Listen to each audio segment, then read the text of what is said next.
Craning her neck, Uma saw that there was a second door to the office, a blank wooden slab that opened into the sequestered employees area, the customer service window, and, behind it, desks at which two women sorted piles of official-looking documents into other piles and occasionally stamped them.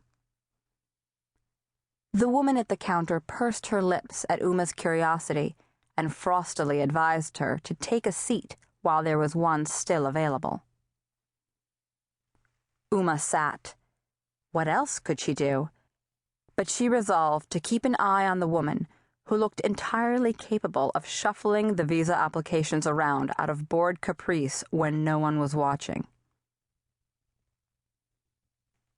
Now it was 3 p.m. A few minutes earlier, the women at the desks had left on their mid-afternoon break.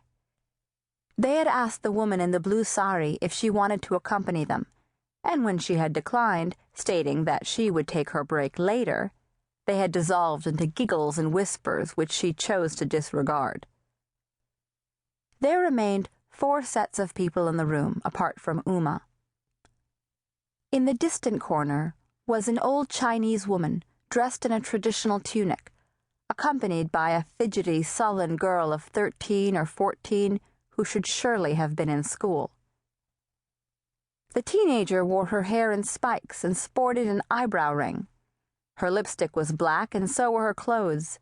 Did they allow students to attend school dressed like that nowadays? Uma wondered. Then she felt old-fashioned. From time to time, grandmother and granddaughter fought in fiery whispers, words that Uma longed to decipher. She had always been this way, interested, quite unnecessarily, some would say, in the secrets of strangers. When flying, she always chose a window seat so that when the plane took off or landed, she could look down on the tiny houses and imagine the lives of the people who inhabited them. Now she made up the dialogue she couldn't understand. I missed a big test today because of your stupid appointment. If I fail algebra, just remember it was your fault because you were too scared to ride the bus here by yourself. Whose fault was it that you overslept 6 times this month and didn't get to school for your morning classes, Missy?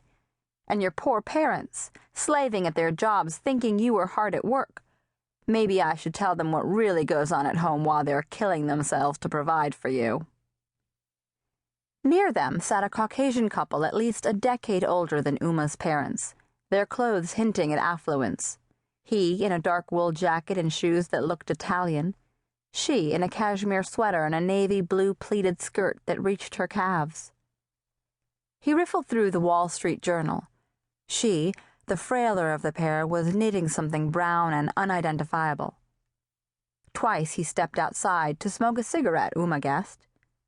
Sometimes, glancing sideways, she saw him watching his wife. Uma couldn't decipher the look on his face. Was it anxiety? Annoyance? Once she thought it was fear.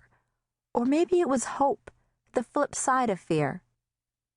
The only time she heard them speak to each other was when he asked what he could pick up for her from the deli across the street.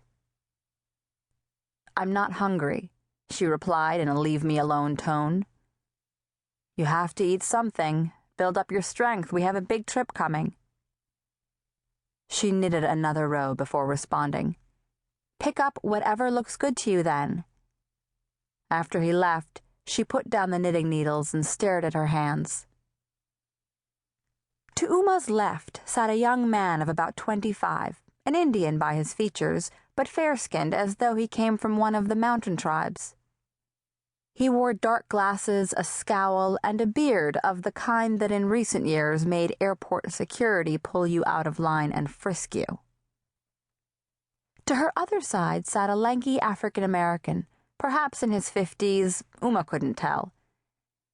His shaved head and the sharp, ascetic bones of his face gave him an ageless, monkish appearance, though the effect was somewhat undercut by the sparkly studs in his ears. When Uma's stomach gave an embarrassingly loud growl a couple of hours back, trusting in the 9 a.m. appointment, she hadn't brought with her anything more substantial than a bagel and an apple.